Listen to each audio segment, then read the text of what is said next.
Hey guys, thank you so much for tuning into my week 2 presentation for human resources. Today we'll be discussing the application process from the employer's perspective. For this assignment, I met with Ms. Taylor Howard, the human resources analyst for the city of Harupa Valley. Ms. Howard has worked for Harupa Valley for almost 4 years now, and she has been extremely helpful with any HR-related questions that I've had up until this point. For this assignment, we discussed Harupa Valley's standardized job application process throughout the 4 phases. To begin, Ms. Howard shared that Harupa Valley has a relatively simpler hiring process than most other agencies because we are a smaller city.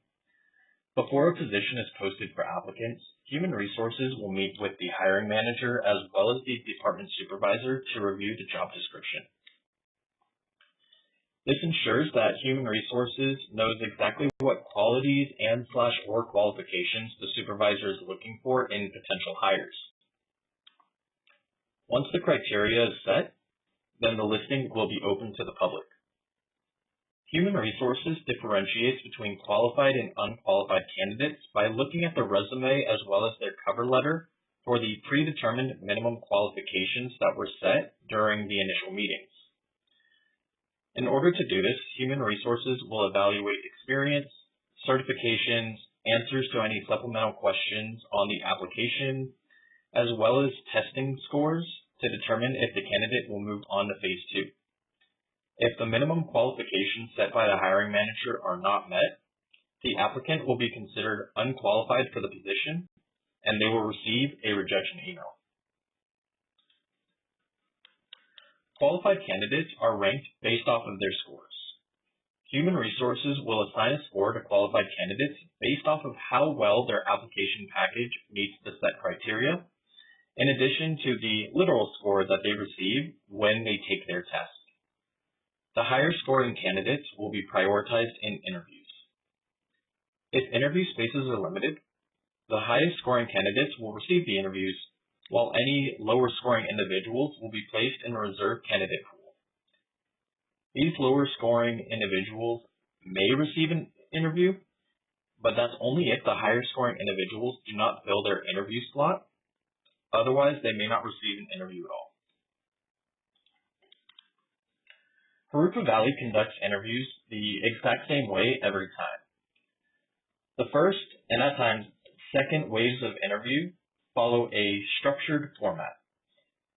There is an interview panel, and these people receive the desired qualities, preferences, as well as a plan for how the interview will proceed from the hiring department supervisor, and this interview will be conducted in a private setting. The panel will start by explaining the basic facts as well as the essential job functions of the position to the interviewee. The panel will ask them questions regarding the candidate's experiences relating to the position, and they intently listen on their answers while simultaneously jotting down some notes for an evaluation that occurs immediately after the interview. Oral commitments are never given about employment prospects, and if asked, ADA accommodations are pre-prepared upon applicant's request.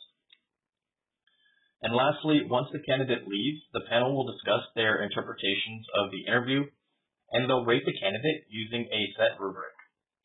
Candidates who will score over 70 will be considered for final evaluations, and any candidate who receives a score that is lower than 70 will automatically be rejected from further consideration.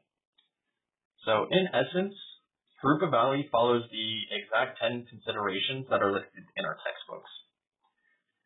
So out of all of the interviews, the panel will choose the top 3 candidates from the initial wave of interviews to schedule an unstructured interview. And this is really to gauge the candidate's personality to see who will be the department's best fit. The hiring manager will select the best candidate in phase 3. Before job offering a candidate, the hiring manager must confirm the salary of the position with Human Resources, and Human Resources must complete an employment and reference check.